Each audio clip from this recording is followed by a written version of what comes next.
Hello, hello, everybody. We are live here. It is me, Darby Rollins, alongside Jackson Dean Chase.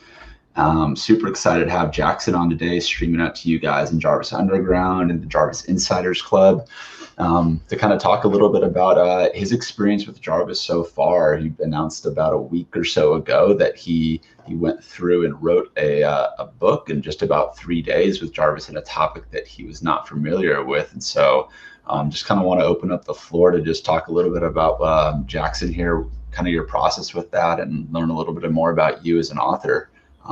But great to connect, Jackson. Yeah, thanks for having me. I appreciate being here. My name's Jackson Dean Chase. I'm a USA Today bestselling author. I've got like 40 books out. I've ghost written and done some more that way. But I have some experience doing it myself the hard way. Yeah. I enjoy that, control freak, whatever. But once I saw, for years now, I've been seeing like, oh yeah, there's like, AI is coming, and there were like all these like subpar like tools like InferKit and others where I would like type in stuff and then it would give me a little bit and then it would just go off the rails, and I was like, this isn't where I need it to be yet. And I had some experience with like predictive text stuff, and I was like, okay, this okay, but it's too slow. Mm-hmm. I don't want to have to like do it word by word. Maybe if I was writing a poem, something that has a very short number of words to it, that would work. But once I saw that long form was in Conversion AI, I became very excited. And because that was I'd played around with some other tools that were more short form and more for copywriting. But they weren't there for me yet for, writing a book, which is what I mostly do. Yep. So I jumped in on the Pro Unlimited plan and decided, well, I'm going to see if I can get this to write a book. And I had some issues trying to write fiction with it. The sensitive content filters just went berserk and wouldn't let me do anything cool, like any kind of genre fiction, like violent stuff, like Conan the Barbarian or, Jack Reacher spy thriller or whatever. None of that stuff. It would just like freak out. Oh, no sense, So that was a bit of a letdown. But then I'm like, well, I still got all this nonfiction stuff. That's like half of my author platform, right? Mm-hmm. So I'm like, okay, well, let's do a nonfiction book. And I had just picked up a podcasting lifetime deal software thing, and I'd wanted to do podcasting. I've got that radio voice. And people have been telling me my whole life, so you should be in radio. So I'm like, okay, well, I'm going to try and learn podcasting, and I'm going to try and get Jarvis to teach me how to podcast, and specifically what are the best ways for me as an author to market myself and what kind of podcast I should do. And so, because I'm high in ideation, and so I was like, okay, what if in the future, like AI, you could just like say, hey, I want you to teach me X, right? Mm-hmm. And but I don't want you to just teach it to me any old way. I want to learn it this way because this is my learning style. These are the things I want to learn. These are these are the things I don't care about. So just give me the good stuff that I want in the way that I want it. So that was, I think that may be where the future is going with this technology. It's not quite there yet, but I decided to give it a whirl. And I got pretty good results. I mean, with Jarvis, the long form content, especially, I didn't mess around with the templates a lot. I did use them periodically, but mostly I'm used to working, in that blank canvas mode as an author. Right. So I'm more comfortable with that than the power mode.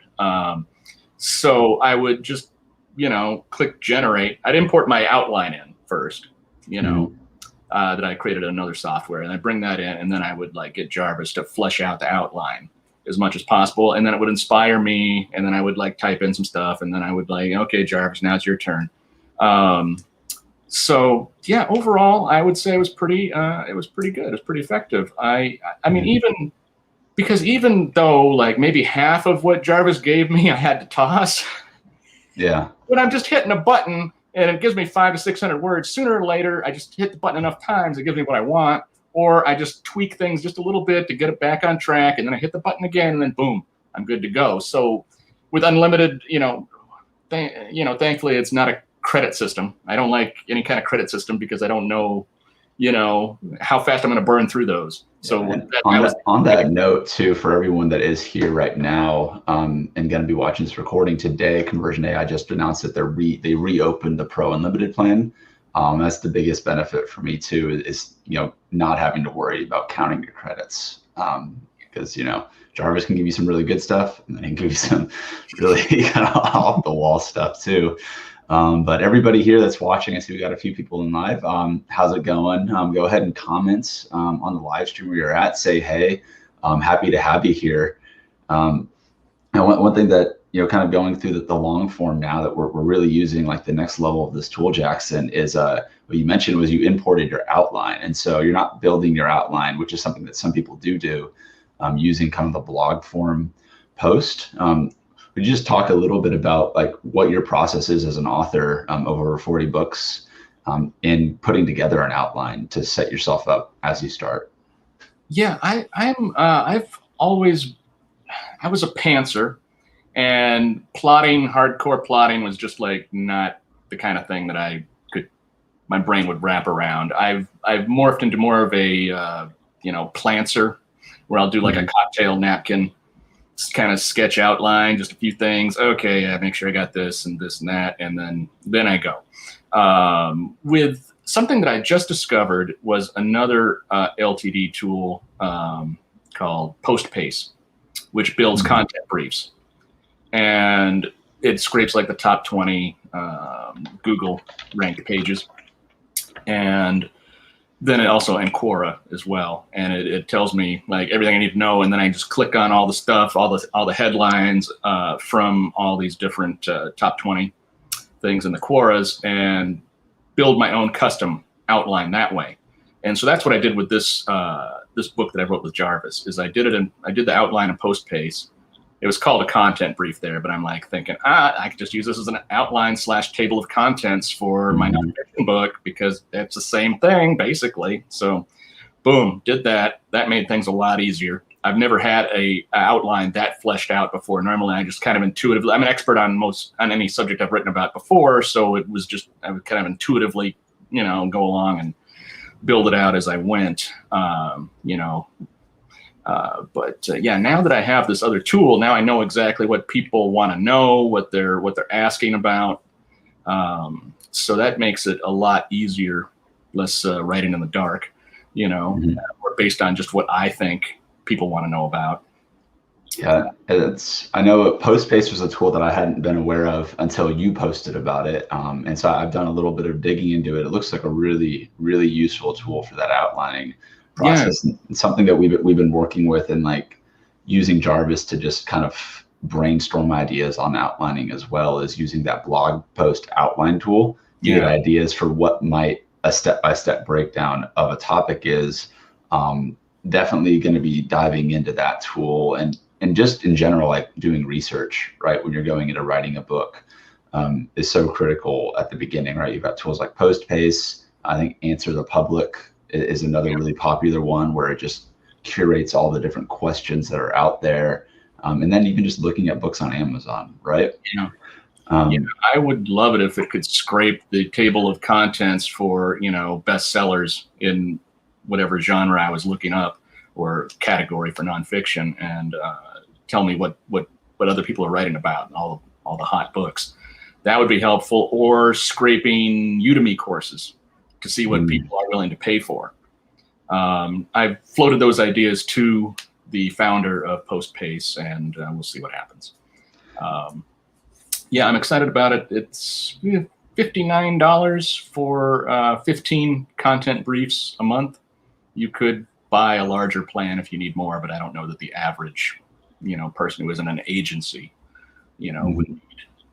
Now, for books that you said you've written before, you said you're typically an expert on the fields that you're in. What does your process look like? Maybe not just PostPace related. Like, what do you kind of look at when you're looking at the outline process in general Like, are there other resources that you dive into besides the ones that we've already touched on? Yeah, just not really. No, I just kind of organically, intuitively know what I want to write about, what the focus of the book is, and what my expertise is, and then just write about that. And it's similar whether it's fiction or nonfiction with my process. It's just kind of very loose, and it just kind of all flows. I get in the zone and it all comes out. And that's not super helpful to some people who aren't like, wired the way that I am. And I understand that, and I apologize that I don't have, some magic solution. Rewire your brain. There you go. And I know for me personally, one of the biggest benefit I've gotten and I've seen that people get from Jarvis in general is getting through that writer's block, right? And maybe they don't have a clear idea on where to start, but they just need some just creative inspiration to kind of help them along the way. And I found that what I really like about the long form content now is you can put in like a little blurb about what you want it to say, and then you'll click, generate title ideas, and you can just flush through chapters, titles, headlines, subheadlines for what you want. And then you can go into the introduction to it. And there's just, again, like you just smash those buttons and then there's some gold that'll come out there. And I'm like, I never would have thought to go down that angle, but now I can type about this and not even need to use Jarvis. And then, okay, I'm stuck a little bit. All right, Jarvis, help me out a little bit on this next bit. But yeah, I mean, such a cool tool, and really cool to see. I'm excited to see where like the in-app document processor kind of evolves to, because I still think it's a bit clunky for where it's at, and they know that. It's not like they're trying to replace Google Docs, but I think there's a lot of ways that we could improve on it, especially from like an organization and like an outlining perspective. And when we were talking in chat recently, there was a few tools that you had mentioned for formatting books, because you could write the book and do that. But you'd mentioned a few different tools and some ones that you lean on. What was the one for the Mac that you talked about? Vellum. I can put the link in the chat. Not an affiliate link or anything. Oops. Yeah, and I've been looking up a few different alternatives too, and like I know like Scrivener is one that's a pretty popular one. But to be like just transparent with everyone watching this, I haven't used a lot of these tools. I'm still exploring a lot of them, and I operate off of a PC, and so this Vellum is, I believe, it's a more Mac specific, and there are some ways to work your way around that if you decide to. But do you tend to format all of your books like strictly yourself? I know people can hire out formatters and stuff too, but you've been doing that for most of your career. Yeah, no, I got started. I had to hand code the HTML on my first ebooks for like the first year. You can imagine, and as a non-techie guy, that was just like the worst. I mean, I can I was using OpenOffice Word clone for the print formatting. I would write in there, and print formatting. I'm an old school guy. I like print formatting. It's great. It was easy. I had no problem with that. Other people stumble on it, but it was no problem for me. But then when it came to the hand coding HTML on the ebooks, oh boy. So as soon as I could, I'd been hearing about Vellum, and I said, as soon as my books are turning a profit, to justify the expense of the software, it's not cheap. I think it's $199 for just ebooks. If you want to be able to do print books, it's an extra $50. But that's for unlimited books, and includes all future updates. So if you're going to be writing a lot of books and you're on a Mac, then I would recommend Vellum without any reservation at all, because it's also, and they don't advertise this, but it's something I discovered, is that it's also a word processor. It works just like a word processor, so you can use it as a word processor. So I will just like compose like all my books, until Jarvis came along, inside Vellum. And the nice thing about it is that you'll have like, your editing pane, and then you'll have another pane that is the preview pane, and you can adjust it for like what this will look like on, Kindle or, paperback. And so you can see the final product taking shape right before your eyes as you type. And so you will know what the formatting looks like, that it's right. It looks like a real book, so that's great for morale, right? Yeah. I mean, it really does give a boost. And it's also good for, I feel, for productivity. I just feel like I can type faster and better. I feel more confident because I can see what the final product is. I don't have to guess. Also, I know how many pages I will need, because it keeps track of the page count for the print version as I'm typing. So I will always have an accurate count. So if I'm ordering a cover or designing a cover on my own prior to completing the book, spine width is important for, you got to know how many pages it is. Otherwise, you don't know how to measure the spine. And you don't want to have to mess with that later. So you have a better estimate. There's always a little bit of wiggle room on the spine width, but you can estimate it pretty accurately with vellum while you're in progress, and of course, completely accurately once you're done. So, no, it sounds like a great tool. It is a great tool. You can use it on PCs if you run Mac in cloud. I haven't done this. I haven't been on PCs in over a decade, but there's walkthroughs on how to do that and stuff online. So that's one thing. If you're on a PC, there's a software a lot of authors use called Scrivener.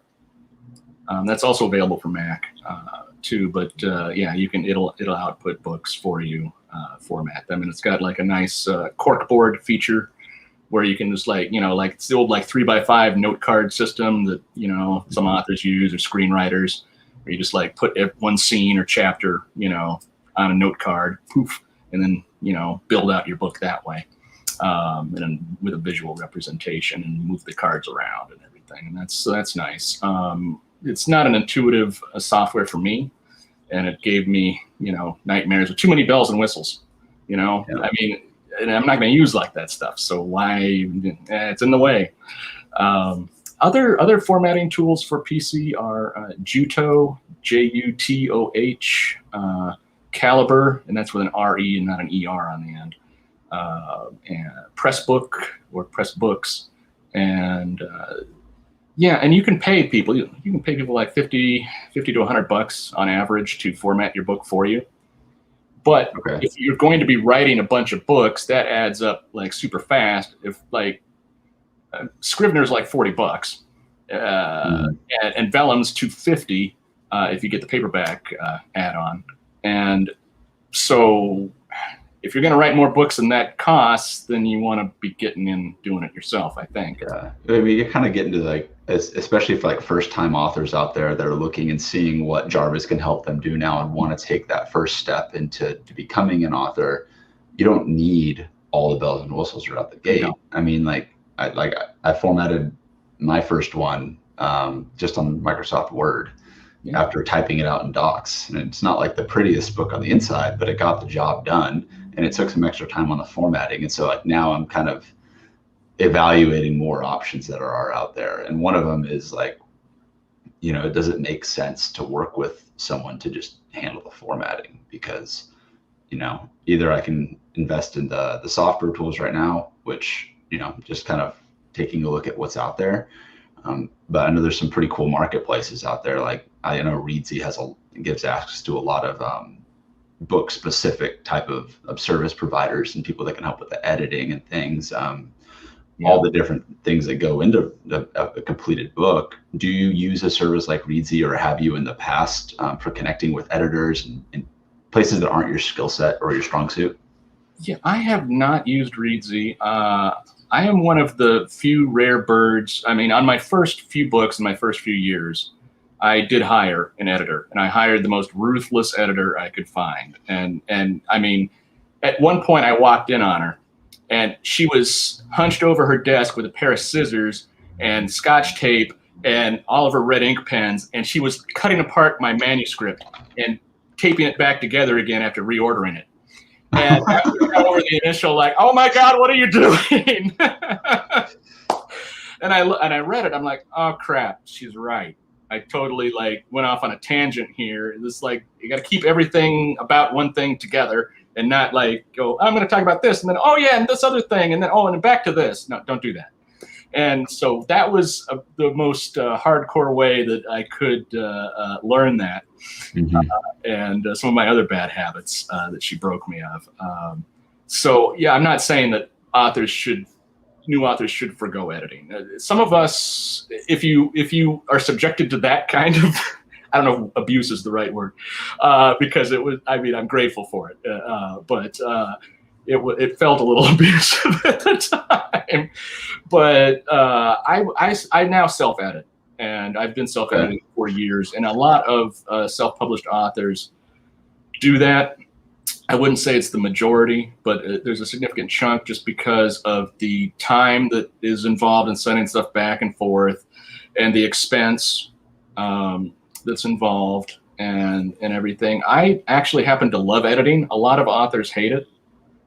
I've always been like one of those like grammar Nazis. So, I always like one spelling bees and stuff like that. And so, I write, revise, edit, and plot and format all at the same time, which is an unusual process, I guess. It's totally normal for me. You mean everybody doesn't do that? No. So when I look at other people's vomit drafts, I'm like, what the hell is that? It should be practically perfect. So it takes me longer to produce the initial content. I'm like 500, 800 words an hour for fiction and, 1,000 to 1,500 maybe for nonfiction an hour. Just without Jarvis. One thing on the note of Jarvis and editing, and we have a question here about budget for editing and hiring for a first-time author. But one thing I've been exploring with the long-form editor now is taking, because I'm a lot more comfortable with talking out my drafts or initial thoughts and then editing from there. And what I was exploring the other day was talking out like an introduction for the book that I'm working on, and then putting it in the long form editor, and then noticing that like, okay, some of these are said, they make more sense when you say them versus when you read them. And so I would highlight a couple sentences or a paragraph, and I would do like the rephrase or make more creative, and Jarvis would like reword it, and it would take out some of the fluff and it would tighten it up. And I click a few buttons. I'm like, oh, that sounds way more concise. Awesome. Yeah. So just to, if you guys are playing around with the long form editor, that's something that I've been testing out. We have Paula asking, what should we budget for editing when hiring for a first time author? Any thoughts on that, Jackson? Yeah, well, it depends. It depends on who you hire. Anybody can hang out their shingle and say, I'm an editor, I am totally great. And you have to be careful who you hire. I would hire people who do your genre. You wouldn't hire a romance editor to, edit your spy thriller, or barbarian, Conan adventure. That wouldn't make any sense because they don't get the genre, and they're not gonna understand stuff, and they'll start giving you notes on stuff that you don't need notes on. So 500 to 1,000 seems different types of editing too, right? Like there's some like the first round, like, hey, go just like line edit, make sure. Oh yeah, there's different kinds of editing. Yeah, there's developmental editing, which is the most expensive, and that's the big picture editor. That's the guy who comes in and says, okay, here's how we fix all this stuff and make everything beautiful and everything will make sense, and these are the character arcs and everything, and that's going to cost you the most money. That's not going to be 500 to 1,000. It's going to be like 2,000 or more to have somebody do a developmental edit. You'll probably get a way better book, but you'll still need to pay then they're not a copy editor. They're not going to come in and proofread, or a line editor. They're not going to do all that, check your typos and all that. That you're going to have to pay separately for that. I would get a copy edit if you can't afford a developmental edit, or you don't need one, or you don't think you need one. then I would get a copy edit, and that should be 500 to 1,000. You could get by with proofreading, maybe, depending on your craft level, and that would be a lot cheaper. Worst case scenario, if you have no budget, you could get beta readers.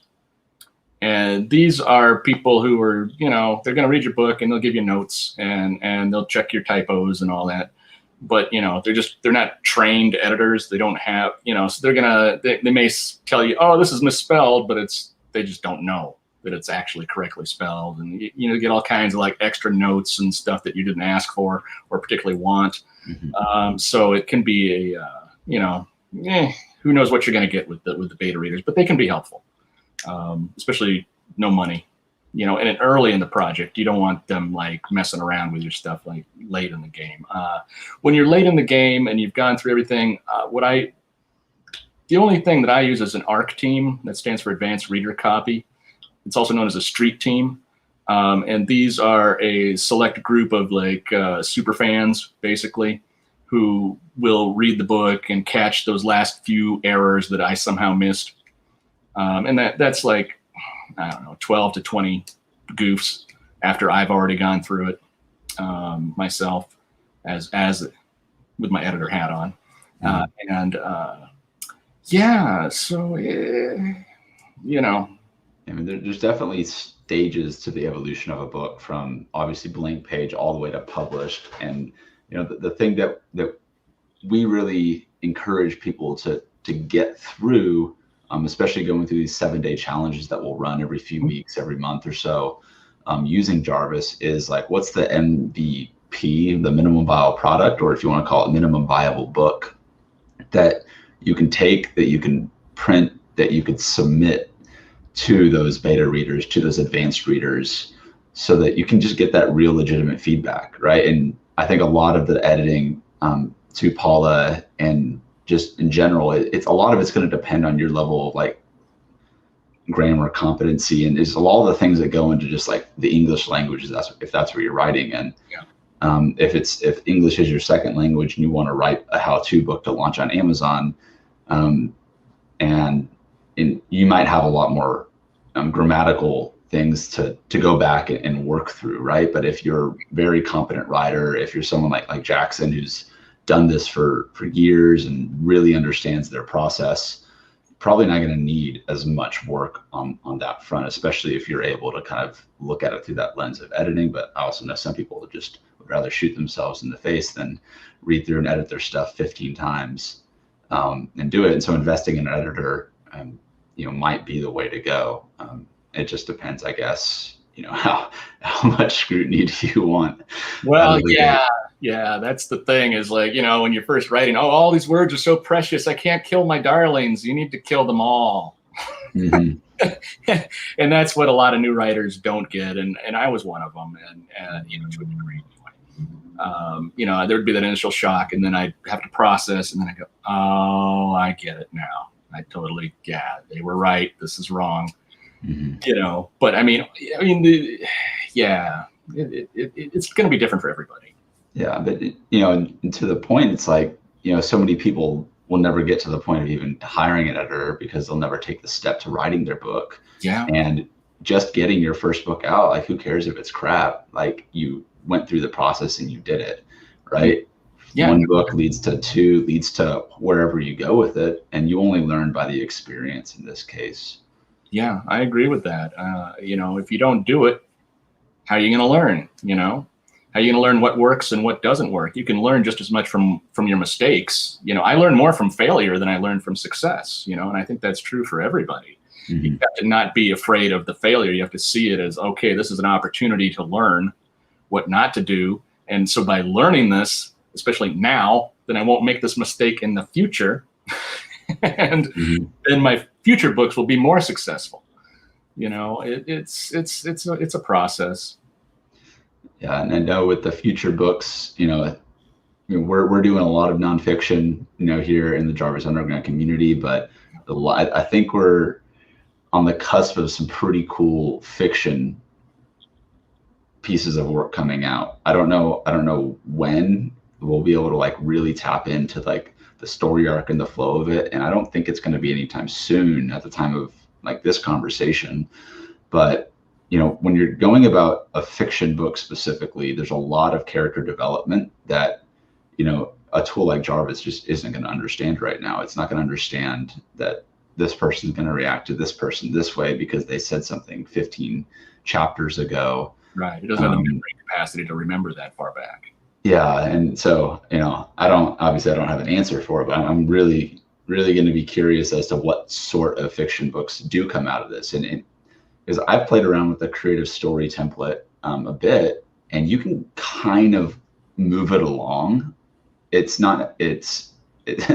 can go off on some pretty crazy tangents. Obviously, I was trying to write a short story on like zombie pizza apocalypse, and I spent like 40 minutes like going through like a whole story arc, and it ended up like zombies like were allergic to like a certain type of pizza dough, but then people started eating that pizza dough. This was all Jarvis telling me this. Mm-hmm. And so people started turning into zombies, and then the zombies killed all the people. So they needed to like go to Mars, and they were like hijacking Elon Musk's last rocket ship. And I was like, wow, that was a pretty impressive turn of events. I remember you posting about that. Yeah. But it's like, okay, I wouldn't lean on it completely for that, but I would like, it's like there's some interesting ways that I could take that and turn it into a real story, if that was the route for it. And so maybe we'll do a challenge here in the near future to see who can come up with a short fiction book. But what I'm curious to ask in your past books on the design process and making books visual. Do you work with designers specifically for visual books, or do you stay away from any sort of like visual art inside of the books that you write? Yeah, I don't have any. Okay. Occasionally I may have like a graphic, like a Venn diagram. But other than that, no, I avoid, because the Amazon or KDP rather specifically, will ding me, for electronic delivery fees that go up by the size of the file that they're delivering. Mm. And so the more images you put in there and the larger the file size gets, the more you're going to lose on top of the, how much they normally will take, which is normally you're in 35% on books that are 99 cents or $2.98 or less, or $9.99 or more. And anything in between at $2.99 to $9.99 is 70%. But then you still are going to get hit by an electronic delivery fee, which is 10, 15 cents normally, because you got to like factor in the, the size of your cover art in there. But, and maybe some like, it's where it can get crazy is if you start doing like fancy chapter headings, with like images, which can be beautiful, but, and maybe like just keep those for the print version where there's no electronic delivery fee there, obviously. But for the ebook, I would be cautious of accidentally bloating your file size, and then suddenly your book is not as profitable as you would like. Oh, that's a good insight. I'd heard about it, but yeah, I mean, even just like with the margins, well, you're saying 35% to 70% is a pretty big jump. Yeah, that's just based on your price point, because they're trying to keep the pricing where they think it's the most, beneficial for them in terms of sales. Yeah. So, yeah. Here's something interesting. You were talking about writing, short fiction, I think, with Jarvis. It's just today I logged into my KDP dashboard, and I'm like, what the hell is this? There's like this new banner thing on there. It's introducing Kindle Vella, and it's serialized fiction is now coming to Kindle.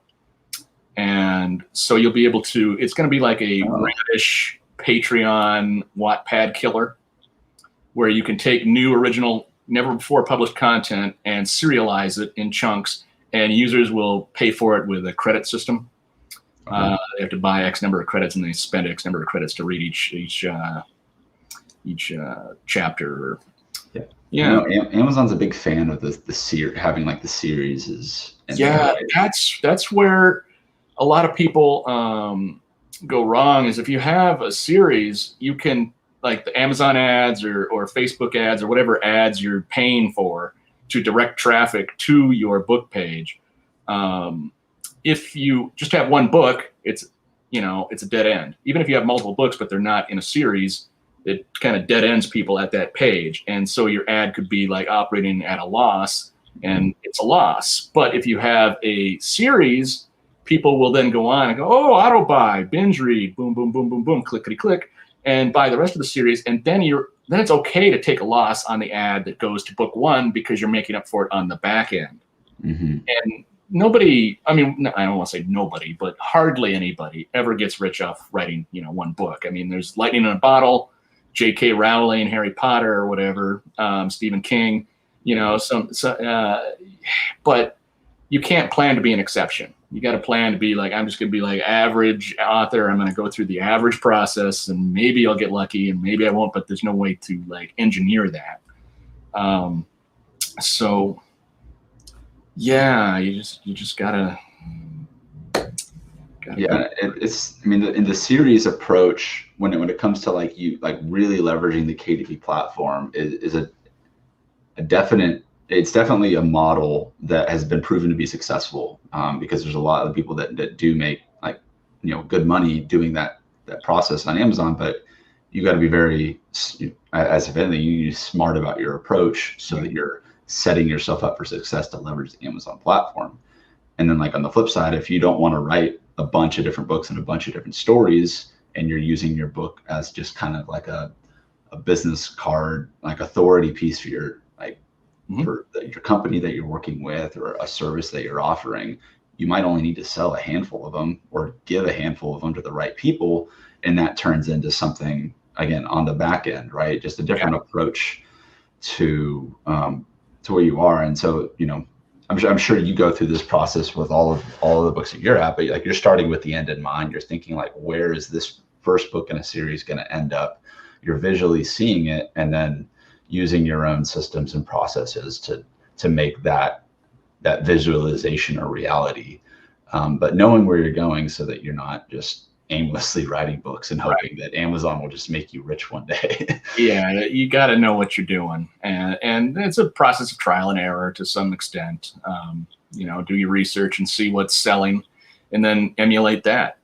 You don't want to be too original. You got to follow the Hollywood formula, and what do people want? They want more of the same, only different. Yeah. If you go and you look up something, you say, oh, but there's all these other bestsellers already covering this. Well, good. That means people can make money writing about this. Yep. Maybe you should too, because if there's room for all these other people, there's probably room for you. It may be competitive, but that there's where there's smoke, there's fire, or gold. Absolutely. We had a comment in here. Paul Krause says, I wonder if AI humor would make a blog. I've got some really funny home repair suggestions. Definitely play around with the tone of voice when it comes to the humor side. That the tone of voice has been one of the biggest needle movers as far as the outputs that I've seen from Jarvis, and like directing him to, I even wrote a book and like based off of a game that I'm a part of, where it's just a bunch of crazy, ridiculous business ideas. And I literally just asked Jarvis hundreds of times in the course of a day, like, hey, pitch me a fake business idea on this kind of topic. Or, and he comes up with some like pretty insane stuff, like ridiculous stuff. But also some of the stuff is like, that's an interesting angle on something that I know is already existing. And so if you just focus that into like home improvement, for example, on a blog, I think Jarvis has an attitude to him for sure if you give him the right direction. And Paula said, check out the ridiculous marketing ideas template. Yeah, great suggestion. Ridiculous marketing ideas template. Maybe pair that with something like the persuasive bullet points, that could really split something out. And you could have some pretty unique ideas come from that, I'm sure. But would love to hear how it goes for you, Paul, if you do that.